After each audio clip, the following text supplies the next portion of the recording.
Hello everyone, this is Virginia. Welcome back to my channel. So today I'm going to answer more questions that you guys have had about Korea University School of Media and Communication, specifically the graduate school. Apologies if our little feline friends disturb the video today. They've been knocking the camera down a lot, but here's Sako. Oh.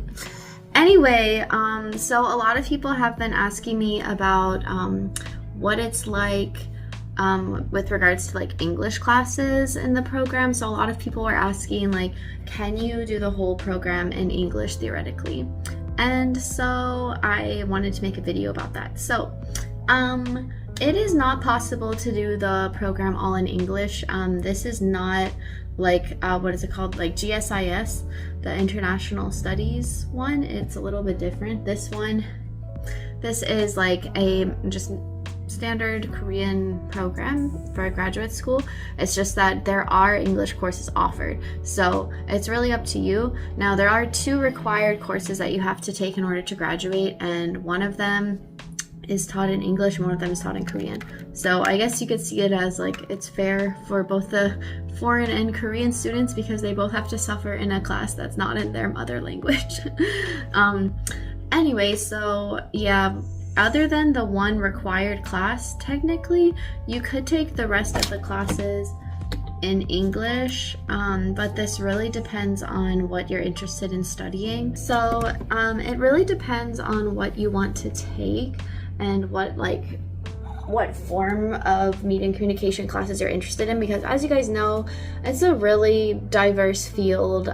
So there's anything from like PR to advertising to like the entertainment industry, and even like the more like social science aspects like communication. So it's kind of like gonna just depend on what you're the most interested in studying, and of course you don't have to stick to just one of those. But for example, if you're interested in like the advertising classes but they're all only offered in Korean, then you're just gonna have to take them in Korean. That's just how it goes. And another thing about the English classes that are on the website when you're like choosing classes, sometimes it will say that's English class, but when you actually go there, the professor says like, oh, it says it's an English class, but we're actually going to teach it in Korean, and you can't really do anything about that, so you'll just have to choose a different class.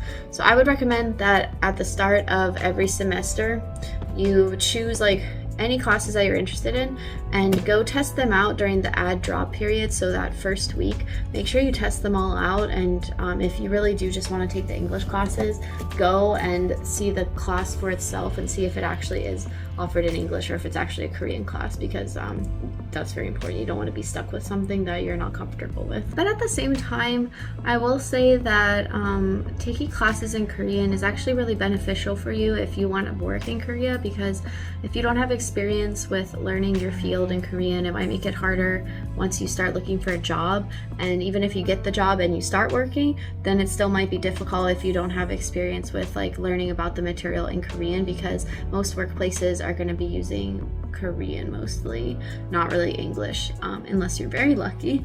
So I will say that you can do this program almost all in English except for that one class, but it might not be the best idea for your future. It just depends. And then the other thing I will mention about the English classes at Korea University is that it's highly dependent on the professor, because I took a few classes that were in Korean, and actually those professors were all really understanding and nice, and they let the foreign students write their papers and like do assignments in English, and some of them even let us do our presentations in English even though the class is officially a Korean class. So in that case, I would say like don't just skip a class just because it's in Korean. If it's something you're interested in, I think you should go try it out. Talk to the professor first and see if it's possible for you to do the assignments in English, if that's going to make it easier for you, because at the end of the day, it is important to learn the material in Korean. But then if you're worried about like your grade or stress levels or anything like that, then being able to do the assignments in English would be really a blessing. So I hope that this was helpful, and just let me know if you guys have any more questions about Korea University School of Media and Communication. Make sure to subscribe for more content about life in Korea, and ask me any questions you want down in the comments. Bye!